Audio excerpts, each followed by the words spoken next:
Ladies and gentlemen, we now present George Edwards in the concluding episode of Dr. Jekyll and Mr. Hyde.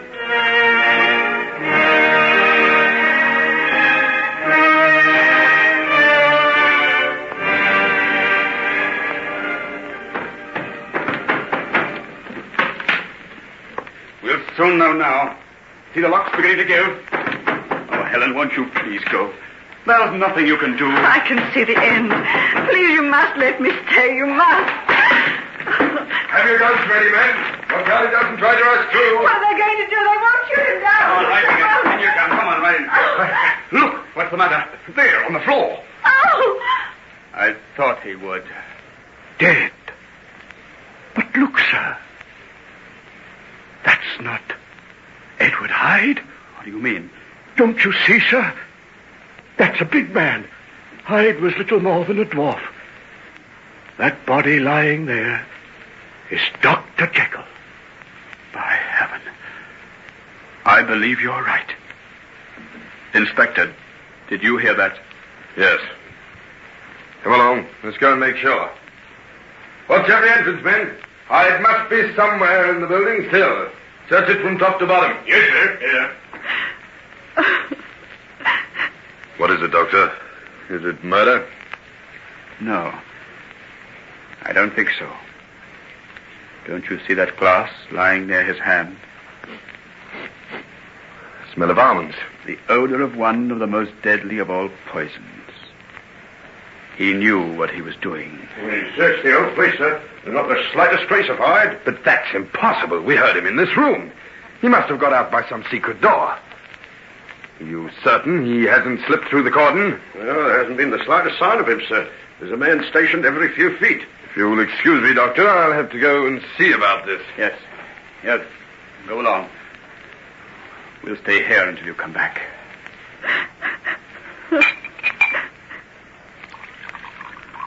Helen, dear. Drink this. There. And now, my dear, won't you sit down? Why, there's a letter here. Addressed to me. Then read it. I think I know what you'll find written inside. And it seems right that you should read it here, in this room. The place where he made his experiments. The scene of his terrible triumph. And his terrible death. You make me almost afraid to read. But you must. It's the last chapter in the life of your friend. You must know it. Very well, then. You, my dear friend, when this shall have reached your hands, I shall have passed beyond the scope of mortal friendship and of mortal pain. But because I know the bewilderment and the terror which the act I contemplate will arouse in you, I feel it my duty to tell you the full story of my distorted life. As you know, I was born to a large fortune, endowed with enough graces and distinctions to render life unusually fortunate, and with every guarantee of an honorable and distinguished future. Young Markham, I think, marked the start of that dreadful path which has led me to this tragic end. If it hadn't been for you, I'd never have gone there. Never have spoken to those girls, never drunk their beastly wine. But you wouldn't tell the head, Markham. I would, I tell... Jekyll. Good heavens, Jekyll. Why are you looking at me like that? What's come over you? Don't stare at me that way. Your eyes. What's the matter with your eyes? Keep away. What are you going to do? Don't bury your teeth like that. You're terrible. Jekyll, don't. Don't. Keep away from that window. Keep away, you fool. Even you, my dearest friend, never knew the truth about Hetty Wilson. Oh, then I didn't die. That's the truth. I thought about it often enough.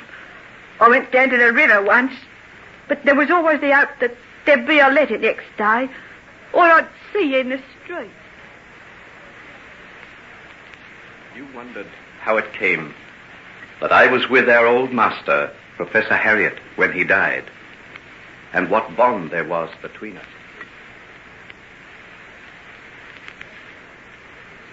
Final, ultimate test. Oh, but this is blasphemy.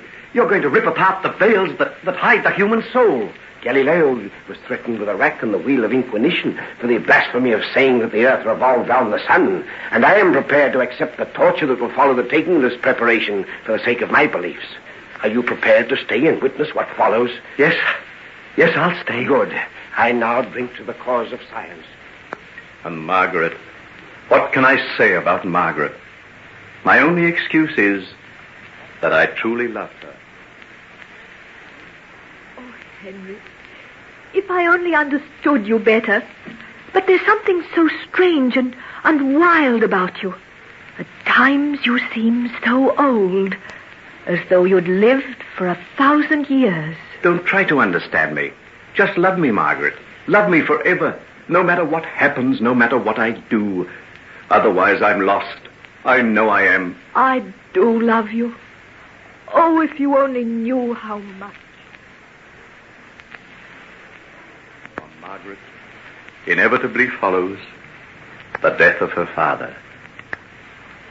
Even as I write, I am sickened with the memory of this most frightful crime in the long register of horrors that lie against the name of Hyde. Hyde, stop this. I've done nothing to you. Haven't you? If you hadn't kept Margaret away from me, Edward Hyde would have ceased to exist long ago. She would have made all the difference. Look on your work, O righteous man, and see what you have called forth out of the darkness of a human soul. You foul obscenity. Take my daughter's name off your lips. You're the vilest, most repulsive creature I've ever set my eyes on. The world will be a better place to be rid of you, and God willing, I shall do it. Yeah, kill me, would you? And take that, and that, and that. And Helen. Ah, Hugh, my friend, what would we do without these brave, loyal women who have glorified our lives? Heaven knows, I knew how little I had to take from her, the rich treasure that she offered me. I'll marry you, Henry. And whatever this black thing is that you've got in the background of your life, I'll help you fight it. And if I don't succeed, if it gets too strong for me, I'll still love you. No matter what you've done, or what you may have become.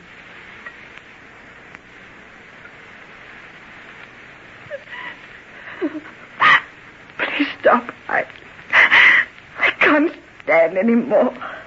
There are only a few more lines. I think you ought to hear them, Helen, dear. Go on, then. You will see by the terms of my will, which I enclose, that provision has been made for you to maintain the clinic and to increase its staff enough to enable you and Helen to cope with the many sick and needy ones who constantly besiege its doors. Here, then, as I lay down the pen, seal up my confession, I must bring to an end the life of that unhappy man who was your friend and confidant, Henry Jekyll. This letter is written in his hand. His body lies before me. Yet I can't believe. I know. I saw the terrible transformation take place before my very eyes. And even I can't believe. If I make this confession of his public, no one will believe it. They'll say it's the ravings of a madman. We can't do that. Let his secret die with him. There's the fire. All you've got to do is put it in. Have we the right? Henry Jekyll made a great discovery. Perhaps one of the greatest of all time. Someday the dark experiments he made may reach perfection in the hands of other men. It may be that the forces that destroyed him because of his imperfect knowledge may be the means of conferring immeasurable benefits on some suffering wretches who would otherwise be doomed to insanity and death. In the realm of science, nothing is impossible. Those were his very words. Yes. Who are we in our ignorance to condemn him? Who are we to dare destroy the records of his life? What shall we do then? I shall keep this letter. And I'll search this laboratory for every scrap of data, every record he ever made. Professor Marriott passed on the secret of his work to Henry. I must find someone who is worthy to receive the trust from him. Yes. Yes, I think you're right. And now, we'll cover this beloved face for the last time. Turn down the lamp that shed its light so steadfastly on the dark agony of his experiments. And close the door of this little secret room that saw the best and the worst of Henry Jekyll and of Edward Hyde. May God have mercy on his soul. Amen.